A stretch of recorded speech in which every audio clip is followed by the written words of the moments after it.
화이팅 하면서 인사 한번 해봅시다. 네. 화이팅. 거의 손바닥을 치라고요. 어깨를 치지 말고 손바닥을 많이 치면서 화이팅 한번 옆에서 한번 인사해봅시다. 그래요. 한 주간 동안 잘 지냈습니까? 잘 지냈습니까? 날이 무척 더워졌어요. 더워져서 감기 들려서 오랫동안 고생하신 분들도 있고, 또 더위 때문에 이렇게 밤잠을 이루지 못하고, 또 모기가 요즘 많더라고요. 그래서 모기 때문에 잠을 못 이루는 경우가 많은데, 이 모든 날씨도 주관하시는 하나님이시니까 그럼에도 불구하고 그 하나님 앞에 예배하는 일에 우리의 마음을 늘 쏟아내고 감사했으면 좋겠습니다. 혹시 조금 덥나요? 네, 더워하는 것 같아요. 에어컨을 좀 틀어주십시오. 좀 적절하게 보시면서 체크를 좀 해주세요. 그래요. 제가 한번 이야기를 했던 것 같은데, 제가 세미나에 한번 참석을 했는데, 이 세미나의 목사님이 이 교회의 건강성을 대해서 얘기하면서, 교회가 건강하려면 통성기도를 시키면 안다 이래요, 이분이. 그래서 어떻게 합니까? 그랬더니 통성기도를 시켰는데 5분 동안 끊어지지 않으면, 기도가, 통성으로 기도하는 그 기도가 그냥 자유롭게 딱 내버려 두는데 5분 동안 통성의 기도가 이어져 가요. 그러면 그 교회가 건강한 교회다라는 것을, 이제 자신이 목회 은퇴를 얼마 안 두신 목사님이셨는데 그 교회의 건강성이 보인다, 이렇게 얘기를 하셨어요. 한 4년 전에 제가 이 얘기를 들은 것 같은데, 이 기억이 저한테 이렇게 좀 많이 남겨져 있습니다. 이 말씀이. 여러분, 우리가 살면서 여러 가지의 기도가 많이 있어요. 제가 기도를 가르치고 강의를 진행하지만 많은 기도가 있지만, 기도의 첫 문을 여는 것은 통성입니다. 통성기도. 침묵기도도 있고, 묵상기도도 있고, 시편기도도 있고, 그 다음에 주여 나를 불쌍히 여기소서라는 이 단문기도도 있고, 여러 많은 형식의 기도가 있지만, 그 기도의 문은 여는 키는 부르짖는 기도예요. 절대적으로 그렇습니다. 그러니까 부르짖는 기도가 되지 않으면 다 안 되는 거예요. 근데 우리는 대부분 많은 이들이 세련됨이나 이 부르짖는 것에 대한 이렇게 조금 어려움이 있죠. 성향 자체가 그러신 분들이 있어요. 이 영적인 것은 이 성향을 넘어서기도 합니다. 이 간절하고 간곡해질 때에 우리의 마음들이 하나님 도와주십시오, 하나님 붙들어 주십시오라는 소리가 이렇게 커질 수밖에 없는 거잖아요. 성경의 많은 인물들이 주여 나를 불쌍히 여기소서라고 얘기했던 가나안 여자, 혹시 기억나십니까? 내 딸이 귀신 들렸다고 하면서 이 딸을 낳기를 원합니다 그러면서 그렇게 얘기했는데, 주님이 나는 이방인을 향해 부름받은 자가 아니다라고 거절했음에도 불구하고 이 가나안 여자는 꿇어 엎드려서 주님 앞에 간곡히 말하지 않습니까? 주여 저를 좀 불쌍히 여겨주십시오. 이 모습을 봐도 분명하게 나오죠. 이 간절함에서 터지는 것이 기도예요.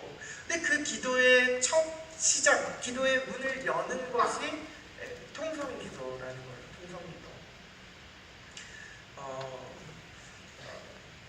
그렇기 때문에 이 기도를 아무리 강조해도 사실 지나치지 않는 이유가 바로 여기에 있습니다. 우리 실로암, 우리 공동체, 우리 실로암 예배 가운데 이런 기도가 좀 살아있길 원해요. 기도가 좀 살아있길 원합니다. 제 설교 패턴이 있어요. 늘 주지시켜야 될 것 같은데요. 저는 저의 설교의 끝부분은 말씀과 찬양의 기도예요. 말씀 찬양 기도가 저의 설교의 이 마지막 부분이라는 거예요. 그러니까 말씀을 마치겠습니다, 이게 아니고, 여기가 설교의 끝이 아니라 이 설교 안에 찬양과 기도가 함께 들어가 있어요. 설교 자체, 이 말씀 자체를 증거하는 시간은 선포의 의미예요. 신학적으로 여러분의 영혼 가운데 그 말씀을 떨어뜨리는 거죠. 선포하는 겁니다. 설득의 과정이 아니에요. 성경 공부는 설득이죠. 그러나 이것은 선포예요. 예배의 말씀은 선포. 찬양은 어떤 건데요? 선포된 말씀 앞에 여러분의 영혼이 반응을 보이는 거예요. 그것이 고백이든, 그것이 하나님을 향한 기대든 어떤 반응을 보이라라는 겁니다. 예배자로서 반응을 보이라라는 것이 찬양이고, 그 반응을 보였다면 내 마음 가운데 기도는 뭡니까? 여러분의 결단. 하나님 이 말씀을 받고 내가 하나님 앞에 고백한 대로 나의 삶의 자리 가운데 살기를 원합니다 라는 그 결단. 또 한 가지는 적용입니다. 적용. 제 설교의 특이한 점인데, 특이할 만한 내용은 적용점이 없어요. 적용점이. 뭘 해라, 어떻게 해야 된다 라고 얘기하긴 하지만 일괄적으로 그 같은 길을 제시하지 않습니다. 왜 그러냐면 기도할 때 성령께서 말씀을 깨닫게 하시면 각자의 삶의 자리에서 적용시켜주는 강도가 다를 거라고 믿기 때문에, 다시 말해 성령께서 여러분들을 깨닫게 하시고 적용시켜 주시지 않으면 여러분들의 삶이 절대로 변하지 않을 거라는 걸 알기에 제가 이 적용점을 이야기하기가 상당히 어렵죠. 이 저의 설교의 신학입니다. 설교의 신학. 그래서 말씀 선포, 찬양, 여러분의 기도. 이 기도는 적용점을 맞춰 성령에 반응하여 이 말씀을 깨닫게 하시는 그 성령께 반응을 보이는 여러분들의 결단과 적용. 이것이 설교의 마무리였어요. 네. 이런 특징이 있습니다. 그래서 이 세 가지의 특징을 늘 이제 제가 이야기를 할 겁니다. 잊어버릴 때쯤 되면 이야기하고. 그래서 우리 공동체 예배가, 우리 신람의 예배가 이 건강성, 이 통성을 이어가는 것. 그리고 기도의 패턴도 두 가지만 하겠습니다. 제가 세 가지를 했었는데 두 가지만 하겠습니다. 첫 번째는 말씀을 붙들고 기도하는 것. 두 번째는 이 말씀을 심화시켜서 한 가지 더 기도하는 것. 이 두 가지 패턴으로 항상 기도합니다. 그러니까 기도가 마무리되는 시간은 항상 10분이고 10분이 조금 넘어가는 시간이고 한 기도당 5분 이상, 그리고 두 가지 기도 제목만 기도하고 마친다. 이렇게 염두에 두시면 되겠어요. 이렇게 염두에 두시고 이 기도의 흐름, 예배의 그 폼 자체를 우리가 숙지하고 있지 않으면 영적인 흐름을 따라가기 어렵기 때문에 미리 여러분들에게 공지를 드립니다. 그래서 오늘 이 말씀 앞에서 여러분들이 반응을 보였으면 좋겠습니다. 여러분 지금 말씀이 시작된 것 같지만 아닙니다. 공지였어요. 저희 말씀의 시작은 뭐예요? 어떤 고백부터 시작됩니까? 주의 말씀. 네, 그렇죠. 네, 공지였습니다. 우리 같이 한번 고백하십니다. 할렐루야. 할렐루야. 아멘. 주의 말씀을 먹음이 복임을 고백합니다. 아멘. 우리 모두의 고백이길 원합니다. 기도하십시다. 하나님 아버지 감사합니다. 오늘도 저희들을 불러주셔서 하나님의 말씀을 깨닫게 하시고 그 말씀 앞에 반응하며 살기를 원하시는 그 하나님의 마음을 이 시간 알기를 원합니다. 하나님, 우리도 하나님 앞에 변화되고 싶고 영적인 사람으로 서고 싶사오니 이 시간 가운데 말씀이 깨달아지게 하여 주시고 그 말씀의 능력, 성령의 능력에 힘입어 우리가 기꺼이 삶의 자리로 나아갈 수 있도록 은총을 더하여 주옵소서. 예수 그리스도의 이름으로 기도드립니다. 아멘. 아멘.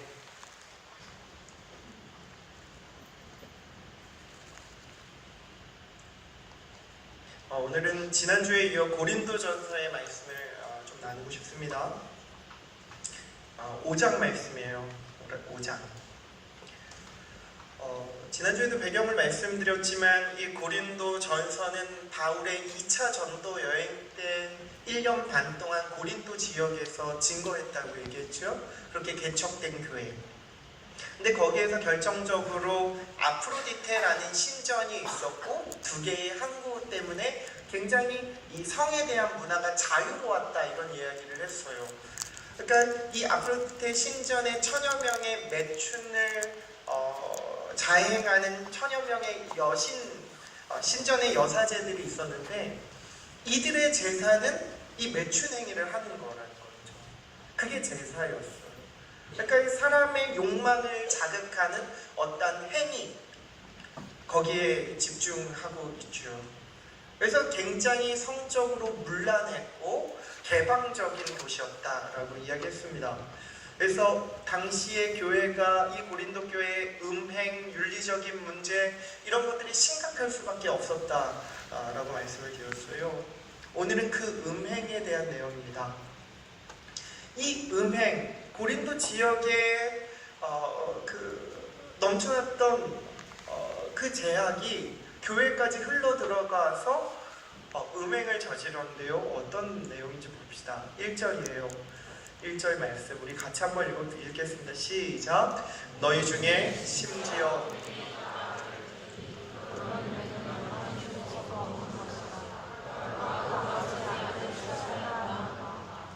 네. 5장 1절 이런 구절이 있어요. 아버지의 아내를 치했다는 거예요. 근친상간이죠. 그러니까 바울은 이 고린도 교회 안에 이런 일이 있다라는 것을 꼬집고 있습니다. 교인들 사이에 음행이 있다라는 소식을 바울이 전해 듣고 바울은 아마 큰 충격에 빠져들었을 겁니다. 왜냐하면 고린도 교회가 음행을 저지른 사람을 징계할 마음이 전혀 보이지 않았기 때문에 그랬어요. 이 고린도 지역 안에 이 음행이 있었다, 문제가 있었다라면 바르게 치리해야 되는 거 아닙니까? 내어 쫓아야 되는 것이 옳은 게 아니에요? 그 본질이 훼손되지 않도록 지켜낼 의무와 책임이 있는 사람들이 교회 안에 있어야 되는 거 아닙니까? 근데 보이지 않는 거예요.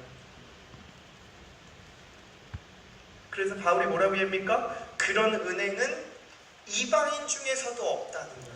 이방인 중에.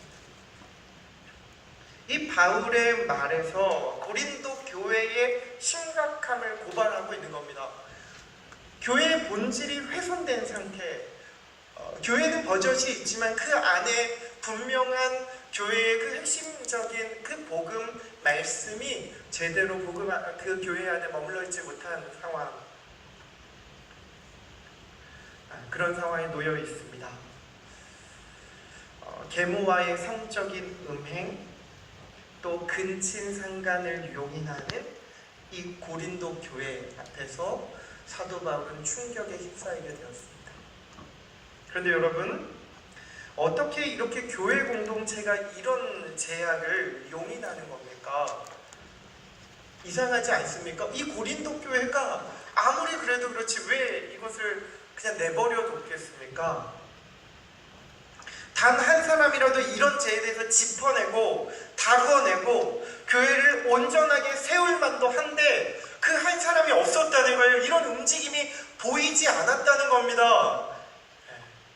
당시 교인들은요, 교회 내에 이 근친상간 같은 태폐적인 성을 제약시하지 않았다는 거예요. 왜 그렇겠습니까? 교회가 부패해서 그렇습니까?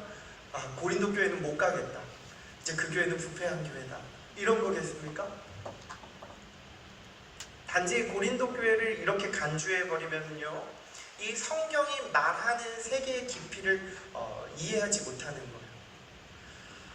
그러면 성경 볼 때 이 배경에 대한 바른 이해가 중요한 겁니다. 왜 그랬을까에 대한 이 배경. 여기 중요한 사상이 있는데 고린도 지역에 이 영지주의 사상이라는 거예요. 영지주의. 그러니까 고린도 교회에 영지주의 사상이 들어온 거예요. 그러면 영지주의는 뭔가 철저한 영육이원론을 가리킵니다.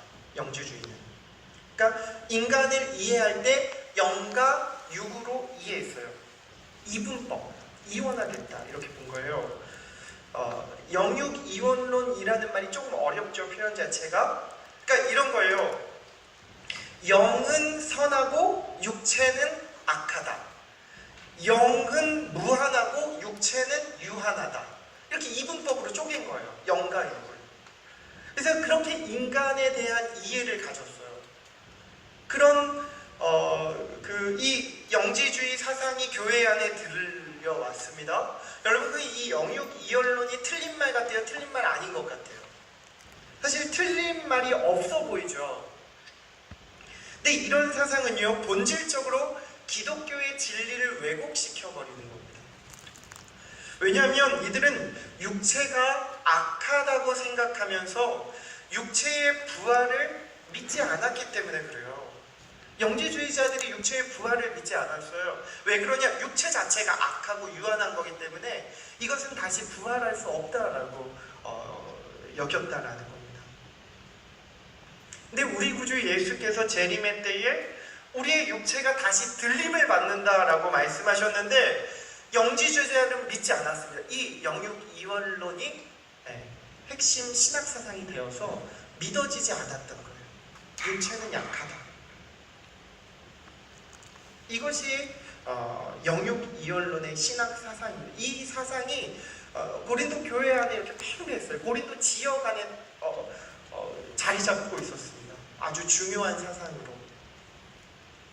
그래서 영지주의자들은 죽음을 심각한 문제로 받아들이지 않았어요. 죽음은 오히려 육체라는 감옥으로부터 영혼이 자유를 얻는 시간이라고 생각했어요. 이런 사상이 당시에 고린도 교회에 만연해 있었다는 겁니다. 그런 사상이 고린도 교회 안에 끼어들어왔어요. 그러니 신앙의 면면이 영적인 행동에 집중하지 않아요. 교회 예배에 나타나는 세례와 성만찬, 보여지는 이 세례와 성만찬은 사실 굉장히 중요한 교회의 의식입니다. 저도 여기가 중요한 가치라고 생각해요. 목사에게 유일한 카리스마, 은사라고 얘기할 수 있는 이 두 가지 특권인데, 첫 번째는 성례전이에요. 세례와 성만찬을 할 수 있는 것. 두 번째는 말씀을 가르치는 자리, 말씀을 선포하는 이 예배죠. 이게 목사에게 주어진 이 카리스마죠. 직무라는 거예요. 이거는 그 누군가도 못하는 거죠. 목사만이 할 수 있는 거죠. 그러니까 이 카리스마를 달리 말해서 은사라고 말하는데, 이 은사를 적극적으로 활용해야 되는 사람이 누구입니까? 목사죠. 목사.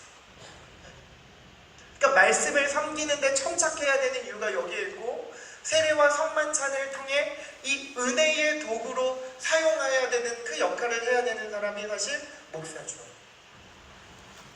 근데 이 교회의 예배에 나타나는 이들은요, 이 고린도 교회는 세례와 성만찬의 전부를 걸었어요. 그래서 이 행위를 통해 이 영지주의자는 이런 보여지는 세례와 성만찬 사건을 통해 영적인 구원이 이루어졌다라고 믿었어요. 그러니까 세례와 성만찬으로 완전한 구원을 얻어진 것이라고 여겼다라는 겁니다. 그렇기 때문에 이들은, 여러분, 그것을 제가 터부시하는 게 아닙니다. 세례와 성만찬 너무 중요한 가치이죠. 이것을 통해 그 하나님의 은혜를 경험하는 통로이기 때문에 그래요.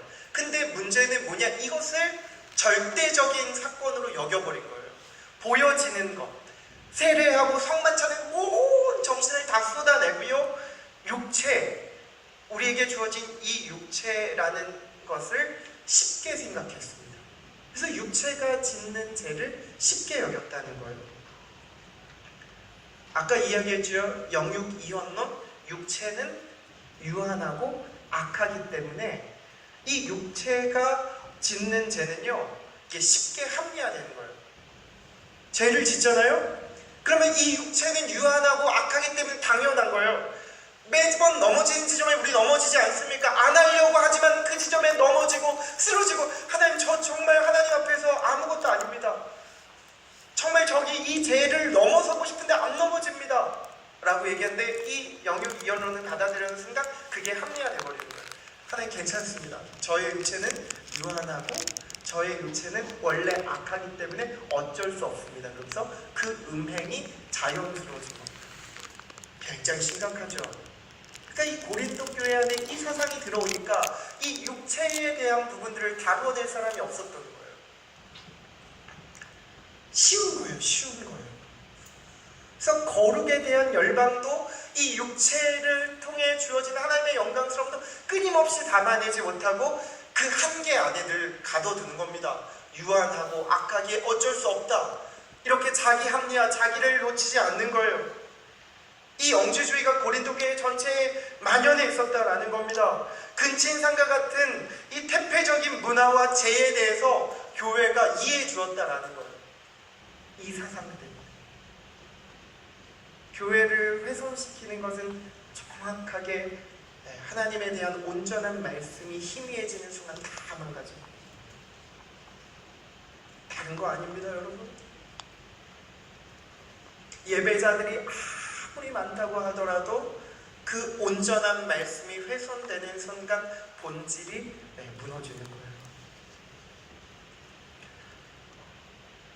이런 영육 이원론이라는 영주주의 사상이 성도들에게 주어져 있었기에 이 교회 안에 이런 육체적 행위인 음행을 징계하지 않았다라는 걸 사도 바울이 이것을 보고 충격과 고린도 교회를 책망하고 있습니다. 여러분, 고린도 교회의 성도들이 무감각해서 영지주의를 받아들인 것이 아닙니다. 고린도 지방은요, 헬라 철학의 산실이었기에 이들은 늘 지혜를 사랑했습니다. 이들은 끊임없이 자신의 악함과 육체의 연약함에 무너졌고 이것을 해결할 수 있는 지혜를 늘 찾아서 고민했겠죠. 말씀대로 살려고 했지만 너무나 힘에 겨웠습니다. 이런 경험이 이들 가운데 늘 주어져서 고민하지 않았겠습니까? 예배 시간에 하나님의 뜻과 은혜를 알고 또 그 은혜를 알고 세상 가운데 나아가는데 또 무너지는 거예요. 이 육체가 또 무너지는 거예요. 넘어지는 지점에 또 그렇게 넘어져 버리는 겁니다. 말씀대로 살려고 하지만 잘 되지 않습니다. 매일 실패하고 넘어지는 자신을 발견하는 모습들이 얼마나 많이 있습니까? 우리들에게도 이런 모습들이 많이 있잖아요. 그러니 이 영지주의 사상이 들어왔을 때에 교회 안에 이 영지주의 사상을 가지고 왔을 때 굉장히 설득력이 있었던 겁니다. 육체가 악하고 유한하니 어쩔 수 없는 인간은 죄를 지을 수밖에 없다라는 그 합리화가 교회 안에 퍼뜨려진 겁니다. 아마도 이들은, 이 헬라인들은 이 말이 하늘의 지혜처럼 들렸을지 모르겠어요. 뿐만 아니라 영지주의자들은 실제로 믿음이 좋은 사람으로서요, 사람들에게 비춰졌습니다. 예수 그리스도께서 이루신 세례, 예수 그리스도를 통해 주어진 이 성만찬을 철저하게 지켰어요. 놀라운 영적 사건이라 여기며 이들은 전부를 걸었습니다. 그래서 겉으로 보기에는 믿음이 좋은 사람처럼 보였어요. 그러나 여러분, 자칫 신앙이 좋은 모습처럼 보이지만 이들의 잘못된 지식이 구원을 얻지 못하도록 쓰임을 받게 만들었다는 겁니다. 이게 결정적인 거예요. 그래서 2절 세번역에 보면 그런데도 여러분은 교만해져 있습니다 라고 사도 바울은 말해요. 교회 안에 이런 음행의 문제가 있는데 교만해져서 이것을 돌보지 않는다는 거예요. 하나님에 대한 올바른 지식을 놓치는 순간 우리는요, 자기를 금방 합리화하는 거죠. 끊임없이 자기 자신을 놓치지 않는 모습을 얼마나 많이 발견합니까? 그렇게 자기를 합리화해서 죄와 손을 잡고 인생을 살아내는 거예요. 여러분, 하나님에 대한 올바른 지식을 담아내야 됩니다. 여기에 전부를 걸어야 됩니다. 그러지 않으면 신앙을 왜곡할 수밖에 없어요. 곡해할 수밖에 없습니다. 자신은요, 하나님을 잘 믿고 있는다고 하지만 하나님에 대한 올바른 가치가 없기에 다른 길을 가는 거예요. 하나님이 말하는 신앙의 그 정도를 가지 못하게 막아서게 된다는 겁니다. 여러분, 이해 못하는 분들이 있죠. 이단들. 여기 혹 이렇게 신천지 분들이 혹시 있을지 모르겠지만, 여러분, 이해 못할 내용은 사실 아닌 것 같아요. 이 이단들도 마찬가지예요. 우리 이단들 얼마나 많습니까? 얼마나 많아요, 우리 주변에. 근데 이들도 처음부터 이단이 아니었습니다. 신앙생활을 하다 보니까요, 영적인 생활의 강조점을 알았을 거예요, 이들도. 그래서 그런 곳을 얼마나 많이 찾아다녔겠습니까? 얼마나 그 갈망함을 갖고 쫓아다녔겠어요. 근데 막 진짜 종교가 뭔가에 대한 고민과 아픔을 가지고 돌아다녔을 겁니다.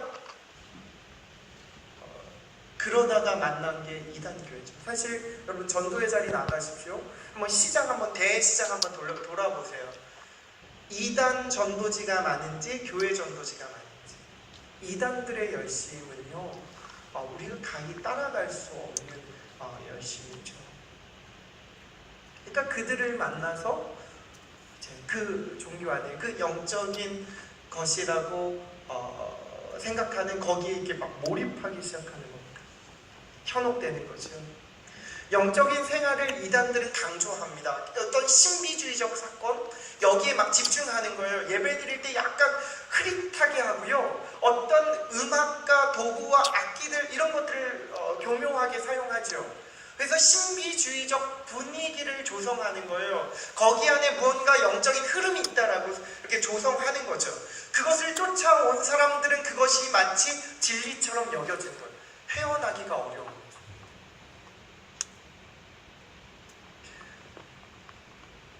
처음에는 비상식이라고 여겼지만 거기 안에 젖어들면 이것이 영적인 것으로 받아들여지는 거예요.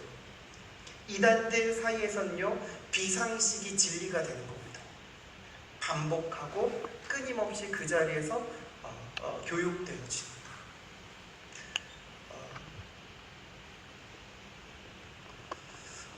이단들은 이 오늘 영지주의가 문제인 것처럼 이 영육 이원론과 같은 이 잘못된 교리로요, 서로 막 연대를 맺어요. 그렇기 때문에 그것이 마치 진리처럼 여긴다라는 거죠. 제가 신천지 자매, 여자친구가 신천지에 빠진 자매, 형제를 만났어요. 그래서 그 자매를 이제 데리고 오려고 이게 안 되더라고요. 그 자매가요, 그렇게 열심을 내더라고요. 일주일에 요일이 정확히 기억이 안 나는데 2번 내지 평일에 2번 내지 3번을 무조건 교회에 가요. 신천지 그 모임이 있어요. 그 모임에서 성경 공부를 철저하게 2시간 이상씩 합니다. 그리고 사랑의 교제도 나눕니다. 그러니까 막 그 안에서 철저하게 매주 우리 집 성경 공부 얼마나 하나요? 다른 거예요. 매일 2-3시간씩 2-3회에 거쳐서 매주 성경 공부가 진행되니까요. 이런 교리들이 내 마음 가운데 와서 닿고 그것이 진리처럼 비상식이 진리가 되어버리는 사태로 빠져들게 되는 거죠. 그러니까 헤어나오지 못하는 거예요. 아무리 논리적으로 접근하더라도 그들의 논리, 그들의 비상식이 이미 신앙이 되어서 더 이상 헤어나올 수 없는 상태로 빠져들어가는 겁니다. 문제는 여기에 있죠. 사랑하는 여러분, 하나님을 아는 바른 지식이 아닌 세상의 사상이 끼어들어오고 다른 무언가가 끼어오는 순간 바로 이단이 되어버리는 거예요. 인간은 파멸로 들어가는 겁니다. 여러분은 잘 모르겠지만 끊임없이 잠식되어지는 거예요. 파멸로 가는 길로 떨어지고 있는 거죠. 그렇다면 영지주의자들의 신앙의 가장 큰 문제가 뭡니까? 영혼만 구원받았으면 됐기에 육체는 아무런 상관이 없다는 겁니다. 그러니까 영적인 긴장이 없는 거예요. 영적인 긴장을 가지고 이 신앙을 살아낼 필요가 없는 거예요. 그냥 단지 성만찬과 세례와 이것들만 잘하고 보여지는 여기에 이미 구원을 받았다고 여기며 그냥 인생을 그냥 살아내는 거예요. 이게 결정적인 신앙의 길을 잃어버리는 거예요. 여러분, 영적 긴장을 갖고 이 땅을 살아가고 있는 건 맞습니까? 예배에 전부를 걸고 하나님께 말씀과 기도에 전부를 걸며 정말 이곳을 지켜내고 있는 여러분 정말 맞습니까? 사랑하는 여러분, 신앙의 길을 다시 점검하고 돌아가려면 반드시 말씀으로 들어가야 돼요. 말씀이 가르치는 바가 무엇인지를 알고 그 지점으로 들어가지 않으면 다 놓쳐버립니다. 여러분, 다른 것을 구하지 않고 오직 말씀 안에서 진리를 발견하길 원합니다. 고린도 교회 내에서는 자신의 방법으로 하나님을 알려고 하는 자들이 있었대요. 그게 1장 22절이죠. 지난주에 다뤘죠. 유대인은 표적을 구하고 헬라인은 지혜를 찾는다고 얘기해요. 나의 방식, 내가 이해하고 내가 경험되어지고 내가 받아들일 수 있는 방식으로 하나님을 믿고 싶은 거죠. 그 대표적인 인물이 유대인이고 헬라인이라고 얘기했어요. 유대인은 표적을 구했고 헬라인은 지혜를 구했다라고 이야기했습니다. 끊임없이 표적을 보여야 내가 믿겠다고 유대인은 이야기하고 있고, 헬라인은 내가 이해할 수 있는 방식으로 십자가가 다가와야 내가 믿겠다는 거예요. 합리적인 사고, 지혜, 그것이 우리가 신앙으로 가는 길이라고 여겼다라는 거예요. 주안에 한 몸된 여러분, 우리의 인생이 끊임없이 죄에 넘어지고 허둥대며 우왕좌왕할 때가 많이 있습니다. 그러나 고린도 교인들과 같이 죄를 당연시 여기거나 자신의 방식대로 하나님을 이해하려고 한다면 우리의 신앙은 훼손되는 거예요. 우리가 신앙의 본질을 다 빼앗겨버리고 다 훼손시켜버린 채 그렇게 살아나는 겁니다. 여러분, 진리의 길을 잃어버리면 안 됩니다. 진리의 길을 잃어버리면 안 됩니다. 내 방식대로 신앙생활하는 거 아닙니다. 우리의 그런 모습이 얼마나 많이 있습니까? 내가 원하는 방식으로 신앙생활하고 싶죠. 섬김의 자리로 좀 들어와라. 기도의 자리로 들어와야 된다. 끊임없이 가르치지만 여러분, 내가 이해하고 원하는 방식으로 여러분 살아가고 싶지 않습니까?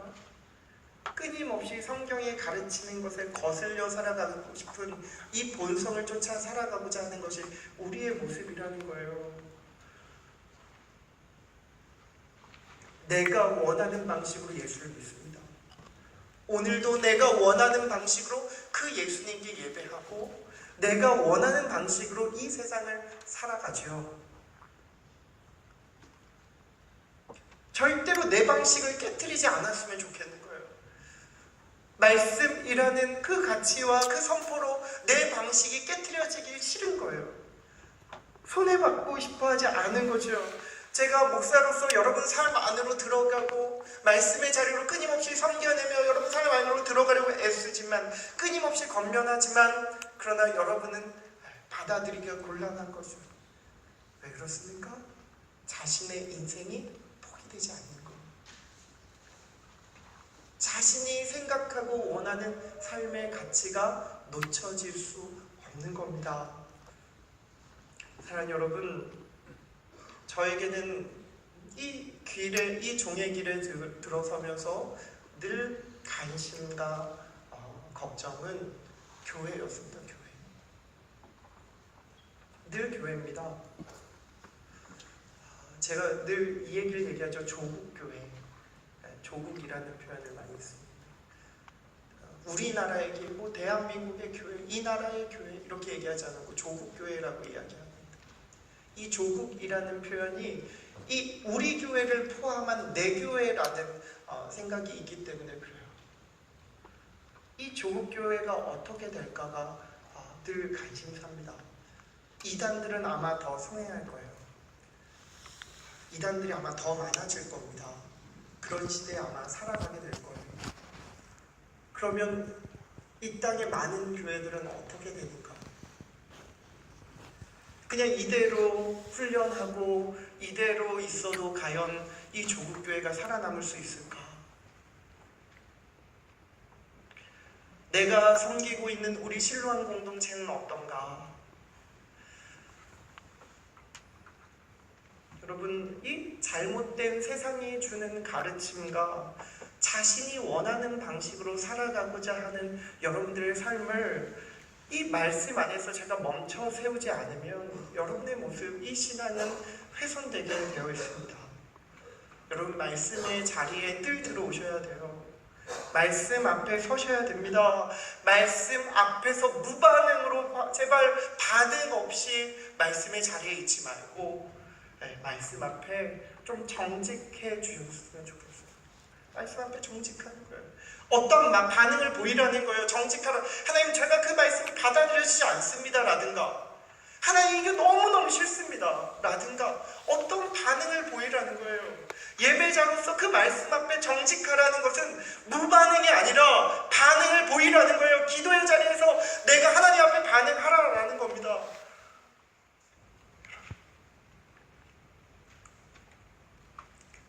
이 교회의 본질은 결국은 예배입니다.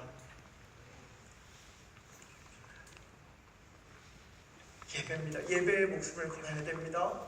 예배의 전부를 걸어야 됩니다. 하나님의 말씀이 선포되어지는 그 자리 가운데 우리가 전부를 걸고 내어 던질 때에 비로소 우리의 본질이 회복되어지는 일들이 예배의 자리 가운데 일어납니다.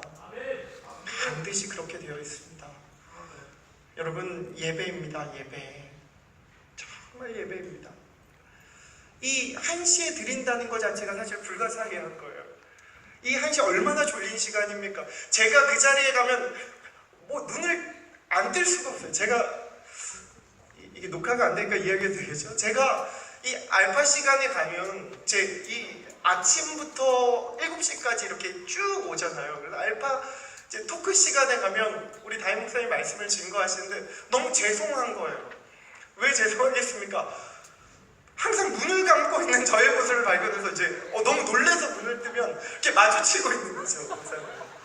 그래서 제가 그 심정 알죠, 여러분? 이 시간이 얼마나 졸린 시간인 거 알죠? 이 점심 먹고 얼마나 힘든 시간인 거 알죠? 아는데 여러분, 이 주일 예배를 위해서 좀 잠을 좀 자주십시오. 밤 12시 이전에는 웬만하면 자주십시오. 이 주일 예배에 전부를 내어던지고 이 예배 가운데 하나님의 놀라움을 경험하기 위해선 이 생명 자체가 무엇인지 우리가 반응하기 위해서는 잠을 자야 됩니다. 자지 않고 예배에 나오면 절대로 하나님 앞에 반응을 보이기가 어려워요. 말씀 듣지 않고 목사님 찬양하고 기도만 하면 되죠. 절대로 안 됩니다. 말씀 가운데 깨달아질 때에 비로소 우리의 영혼은 반응을 보일 수 있기에 그렇습니다. 여러분, 반응을 보여야 됩니다. 주님은요, 우리를 이 예배의 자리로 불러주셨죠. 우리를 하나님의 백성으로 부르셨습니다.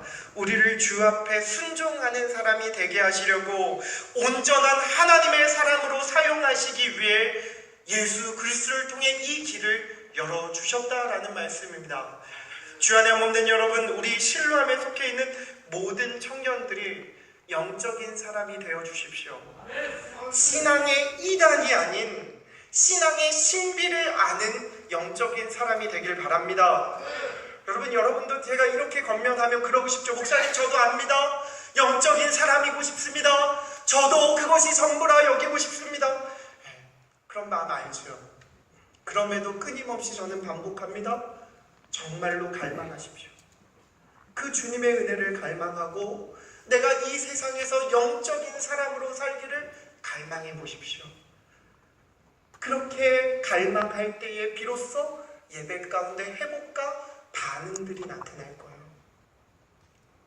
사랑하는 여러분, 영적인 것은 하나님의 지혜이며 비밀입니다.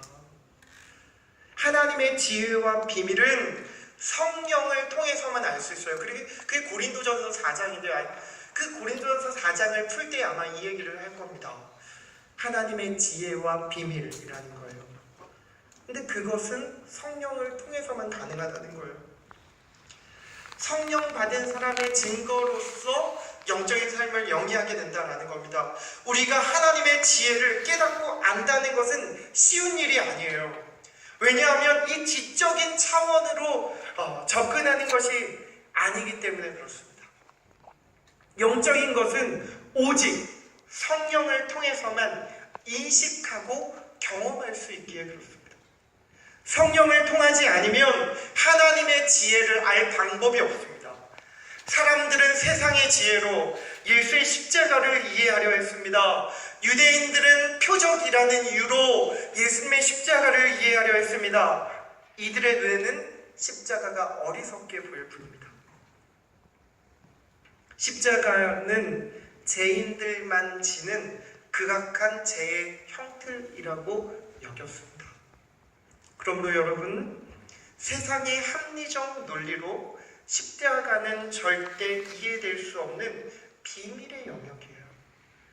우리가 십자가와 부활을 믿는다는 것은 성령의 역사입니다. 믿고 싶어도 믿어지지 않는 사람이 얼마나 많이 있습니까? 그런데 저희는 믿어집니다. 그것이 어떻게 가능한 겁니까? 생명의 영, 푸뉴마 루하흐라고 얘기하고 있는 그 영이 믿어지게 하신 거죠. 성령의 깨우침이며 인도하심입니다. 하나님의 영이신 성령님을 받은 사람의 모습입니다. 고린도 교회에 영적인 사람이 많았는지 모르겠습니다.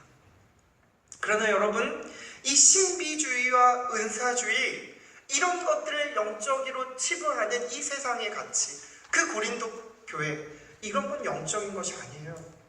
신비주의, 은사주의, 이게 영적인 것이 아니라는 거예요. 신랑 여러분, 중요한 것은 영적이다라는 말은 영적인 인식이에요. 영적인 인식.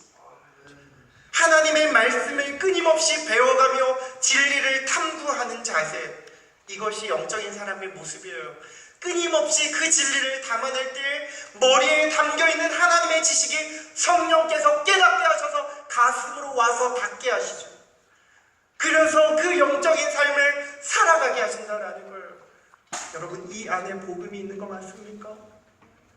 이 지식 안에 하나님을 알미 정말 있는 것 맞습니까? 고린도 교회를 보십시오. 고린도 교회의 성적인 타락은 한 개인의 윤리적인 문제가 아니었습니다. 교회 전체의 문제였습니다. 그래서 사도 바울은 말합니다. 이런 자를 사탄에게 내어주라. 교회 내에 음행하는 자들을 내어 쫓으라는 거예요. 치리하라라는 겁니다. 교회의 본질이 훼손되지 않도록 이들을 내어 쫓으라고 사도 바울은 요청하고 있습니다.